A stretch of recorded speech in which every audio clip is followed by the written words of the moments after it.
Now we're going to hear this next portion about grief, bereavement. We already jumped into a little bit of the bereavement, and we're going to get a little deeper. So Steve, thank you so much for coming out today. And is anyone else going to be presenting on this topic? All you! Wow, the spotlight's on you. So thank you so much. I'm going to remain seated. I'm going to turn this way so I can look. Maybe we can, would it be too much? That way we got you on the screen there and we can kind Or of... maybe right here. Can I sit here? Yeah, that should be perfect. Because I looked at the live stream, you can see me. You can? So you Yeah. can see me. I have more leg room here I'll too. try to keep it Thanks. over. Yeah, exactly. I'll be watching. My name is Steve Roberts. I'm the bereavement coordinator for Corus, and it's my pleasure to be here. This is an introduction to grief and bereavement. It's going to be a bit of information, but it'll go pretty fast. I'm not going to be able to talk at length about any one of these, but I could. So, And I just want to say before you get too into it, if anybody wants a copy of this PowerPoint that we're going to be presenting here, if you want to leave us your emails, we can definitely send it to you. Well, the first thing that we need to do is define bereavement. The go-to source is dictionary.com. It's reliable, right? Well, it's pretty good. The definition that they provide is a period of mourning after loss, especially after the death of a loved one, and then it adds a state of intense grief after the loss of a loved one, and then the word desolation. So that's pretty descriptive, desolation. It varies from patient to patient, and from family members to family member. It's just, you can't tell when you go into a situation what it's going to be like. I'm going to talk a little bit about grief and the loss of something or someone. This doesn't necessarily apply to bereavement, but it does give you a starting point. We all have experienced some sort of loss. It could be a job, a relationship, finances, death of a loved one, death of a pet, loss of health, whether it's yours or somebody else. I suspect that everybody in here has had some kind of an experience with loss of health. Now that I'm getting older, it's too frequent, too often. So I'm into just the experience of that kind of loss and wondering, well, what's going on? What's happening to me? You may have experienced loss in all of those areas. That wouldn't surprise me. I have. Each one of us is different, resulting in a seemingly new experience of grief each occurrence. It periodically visits everyone over the course of a lifetime and can potentially linger for years. Not necessarily, but it can. Everyone has a stake in grief and the life lessons that it presents. Bereavement is typically considered a human experience, and that's pretty much the way that hospice looks at it, of course.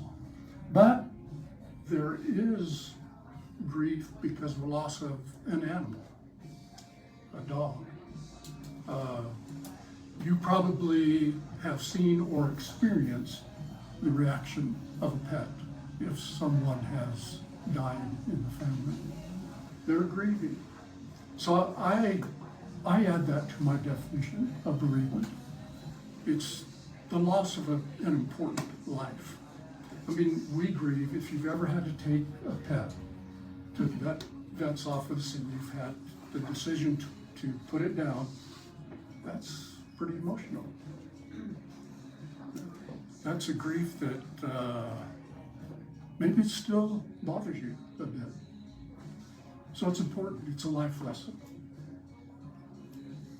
To state the obvious, grief is a part of life. It's unavoidable, but it's a hard teacher. If you can think of the most difficult teacher that you ever had, it probably does not compare, he or she does not compare to the life lessons of losing somebody, of grief.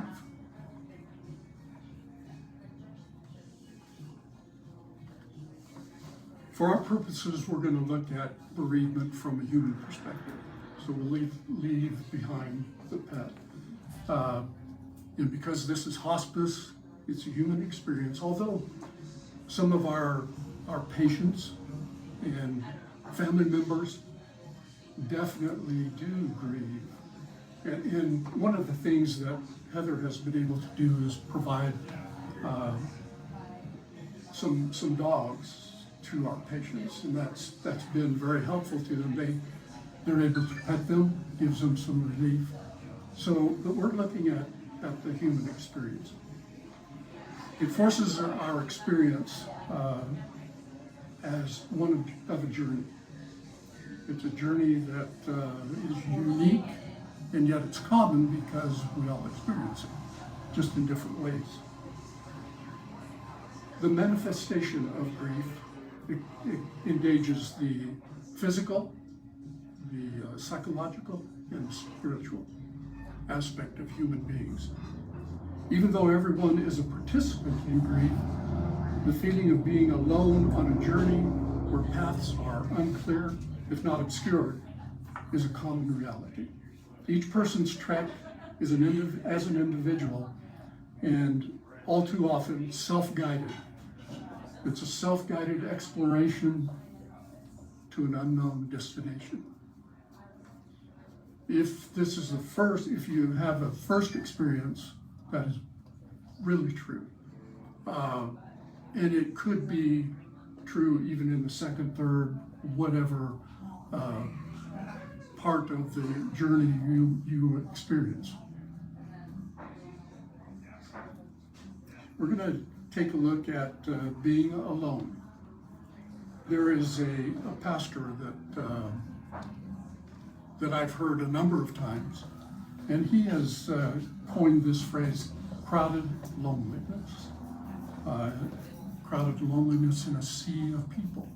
This is where many people who are grieving find themselves. There's all these people around, all the people around them that they think don't even understand where they are. They can't possibly know.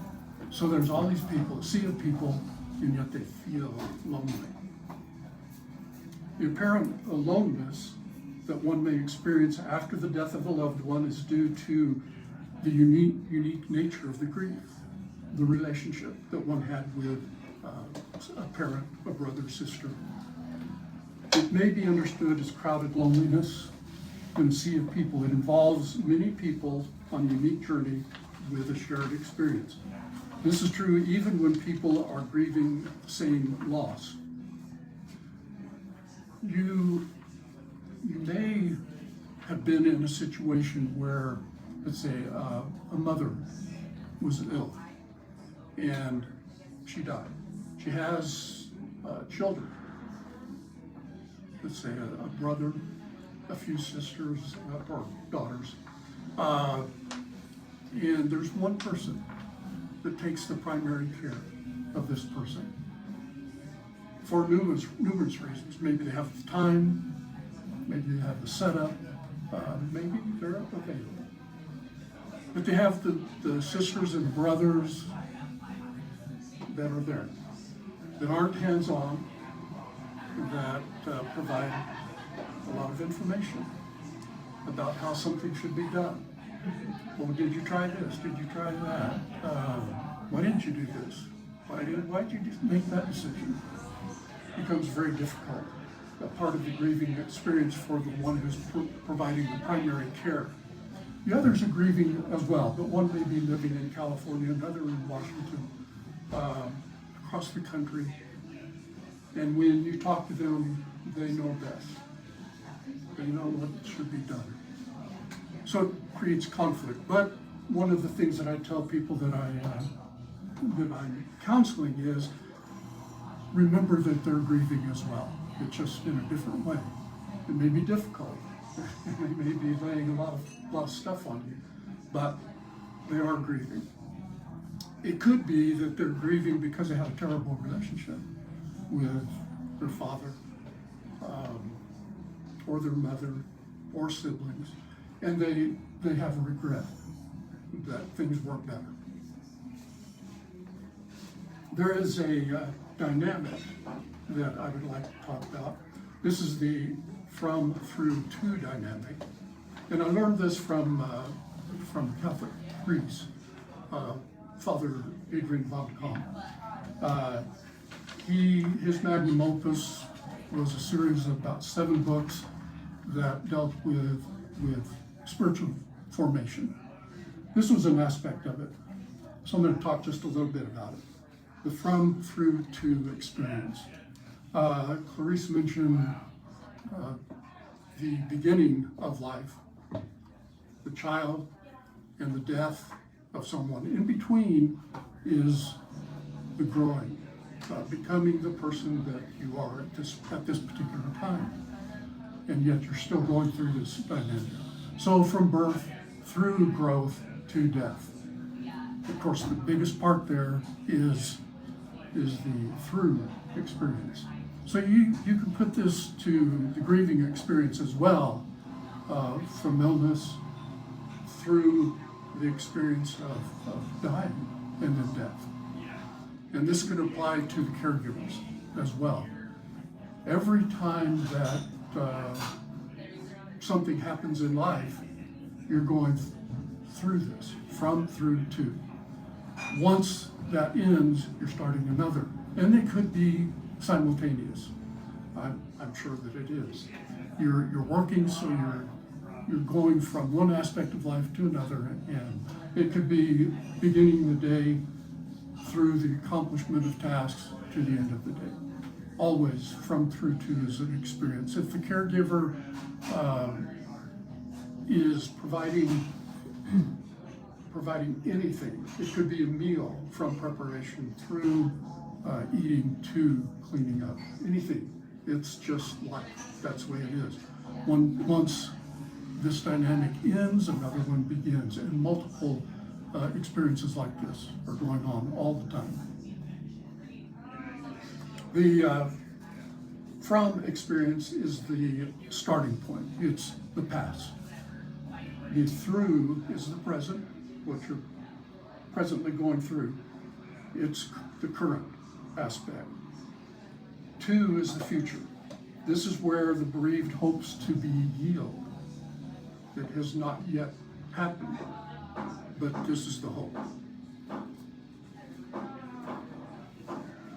Every relationship ends. Physical loss is imminent. And it can be immediate or it can be a process as well.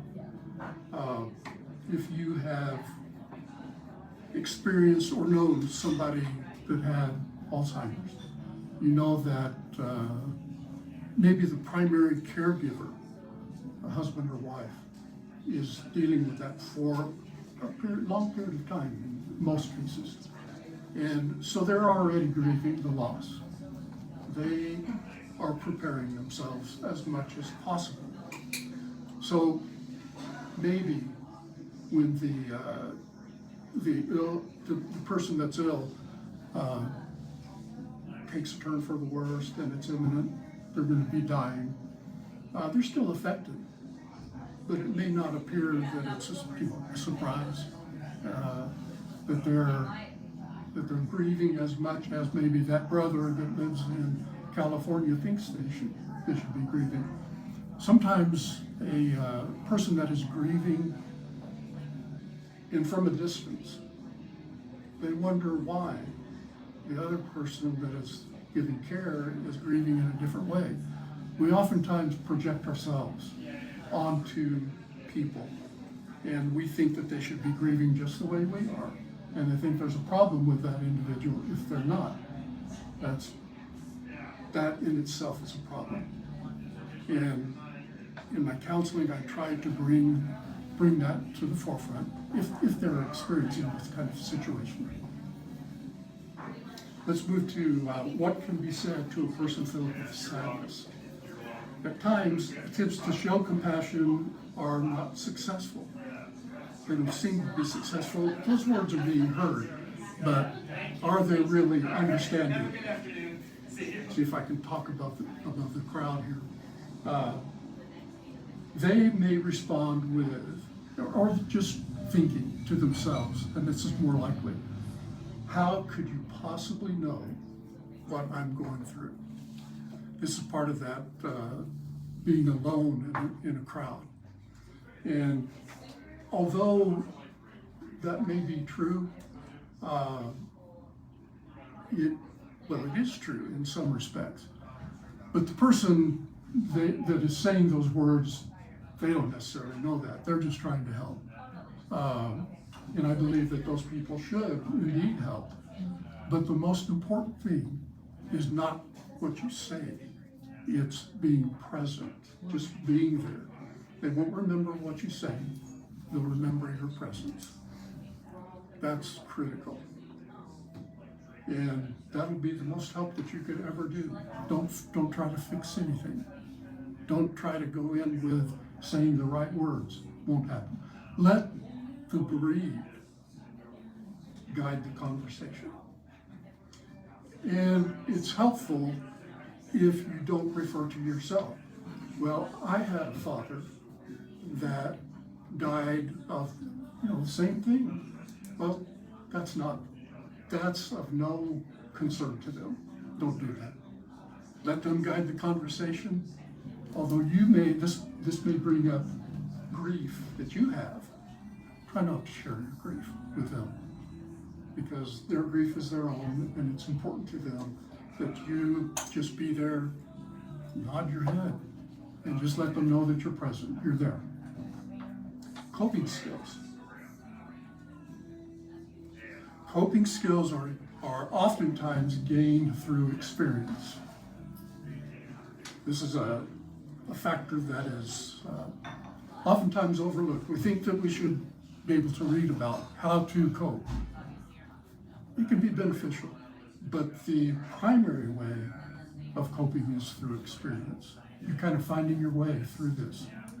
It's sometimes successful, sometimes it's not, so you try something different to cope. People typically don't prepare for grief. They let it happen to them. And it's important to realize that as well. As you provide care, you're going to have to walk a journey with them that they don't know where they're going, so you don't know where you're going, since they are guiding you through their grief. Being present is critical. Even if we attempt to prepare for a loss, grief can still overtake us. If a person has died and you're out shopping, you may come across a particular food that your loved one liked, and it may cause you to stop. It may cause tears. That's okay. That's part of grief. Some people won't allow that. They don't realize that tears are really a physical healing part of grief. They should allow those tears to flow. They may feel embarrassed, but give them an okay, that's okay to do. When I counsel, I try to help them feel comfortable with how they're feeling, and they appreciate it. They really appreciate that.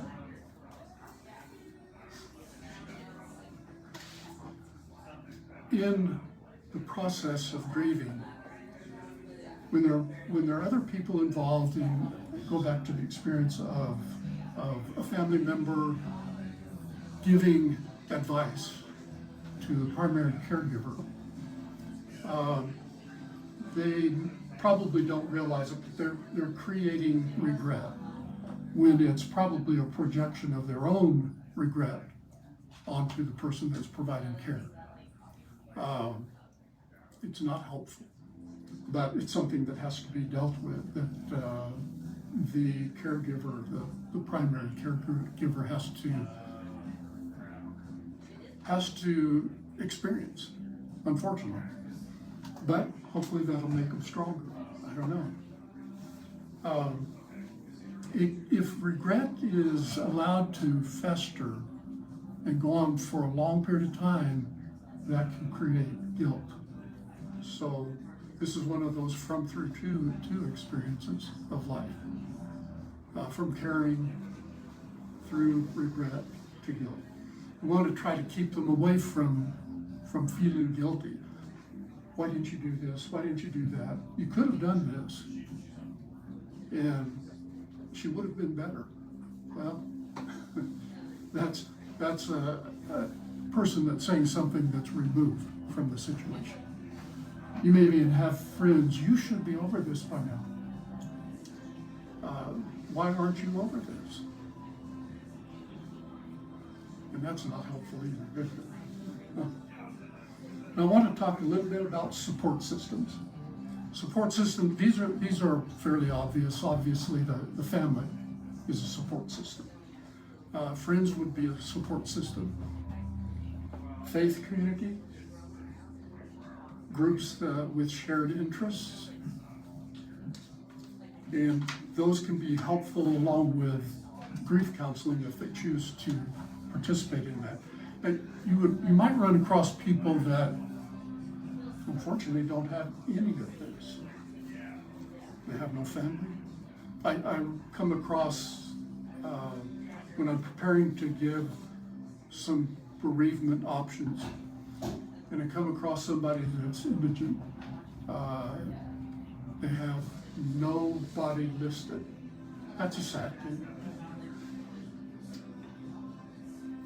It's unfortunate that they may not have friends, they may not have any particular faith that they're involved with. They may not have any involvement in any kind of groups. And they may not realize that there is any kind of grief counseling available to them.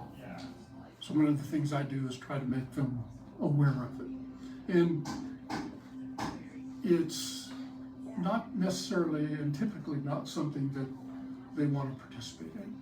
They have to come to a point where it's difficult to cope, to deal with the situation. And then they might call. I've started to put in a couple of things in some mailings that I do for the bereaved, a card letting them know about grief support, a flyer later on about grief support, at times when I believe that most people are receptive to that kind of suggestion. There's another dynamic that I want to talk to you about, and that is the dynamic of having and losing. We all experience this too. We have and we lose.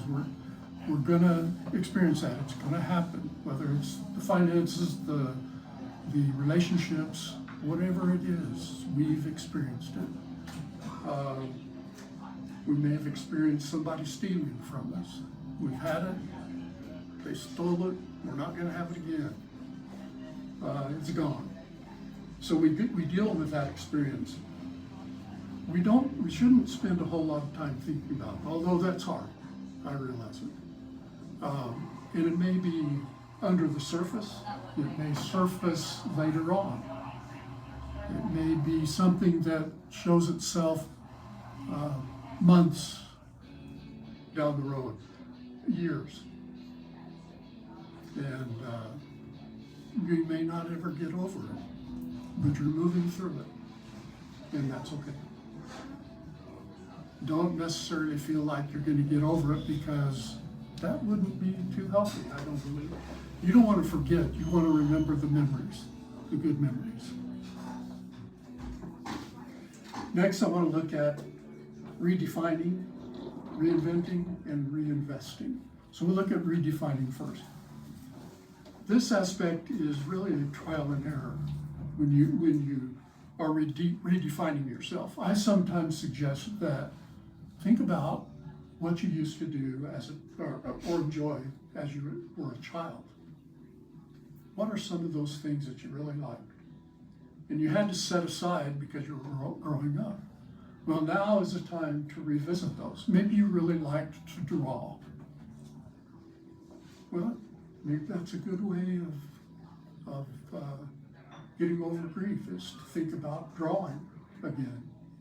I think maybe that's one of the reasons why they have these adult coloring books. They're therapeutic. That may be a way of doing it.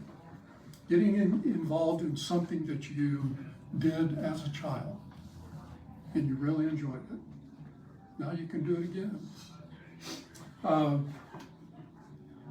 Reinventing yourself or redefining yourself is just using your common sense and your self-worth. What makes you happy, what makes you feel good about yourself, and that'll take you a long ways. The next thing is reinventing.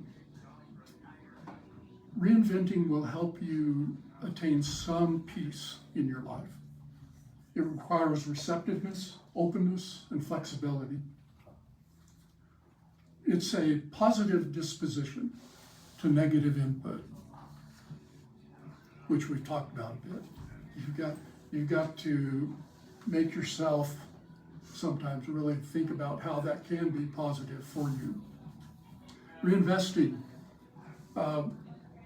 If you were, let's say you had a husband or a wife that died. You were a couple, and now you're just one person. Well, that's going to affect a lot of things in your life. Two becoming one. It affects your friendships. You may be invited to dinner, and it's a married couple, and they used to have you and your husband, you and your wife come over. Well, they'll invite you again, but it's going to feel a whole lot different. The survivor is going to feel uncomfortable. So they have to reinvest in themselves, and that means maybe new friends, maybe new activities, and hopefully a receptiveness to new ideas. I think that a lot of times people will be closed to that kind of suggestion until they're ready. But if I say that to them, they have it in their mind, and maybe eventually they'll engage. The next thing is freedom. Well, that's not necessarily a comfortable thing that someone would think about when a loved one dies. Although it's true. Whether you want it or not, freedom is there. You can accept it, or you can deny that it's available to you. Now, there are extremes. One person that is losing another, maybe they can't wait. That's out there. They've had a tough time, and it hasn't been a happy time, and they're just waiting. It's a reality. Then on the other end, they can't see that they have a life without their loved ones, and that's not healthy either. So the counseling comes in and tries to possibly give a different perspective of what's going on in their life. But whether it's wanted or not, freedom is available. And so that means that you're going to have to utilize the things that we talked about before: redefining, reinvesting, and reinventing. You may be able to travel somewhere that you've always wanted to go, but you couldn't because your spouse didn't like to fly, got sick on the boat, was scared on the highway, didn't want to drive anywhere. All kinds of things. Now you can do all of those. It may take some time, but you can do it. It's the freedom that you now have. The next thing that I would like to talk about is from regret to healing. I mentioned earlier that although grieving is right in front of you, it's in your face, it's uncomfortable. The goal is to have the memories that aren't so painful, and yet accept the grief. Now, crying, it may feel uncomfortable, but you'll get used to it. Letting the tears flow, that's fine. It's part of what happens during the grieving process. It's part of that from through to process, from regret through the aspects of grief to healing, whatever healing means to you. Could be peace, it could be just being comfortable with the loss of the loved one, yet you have the memories, and hopefully those are good memories.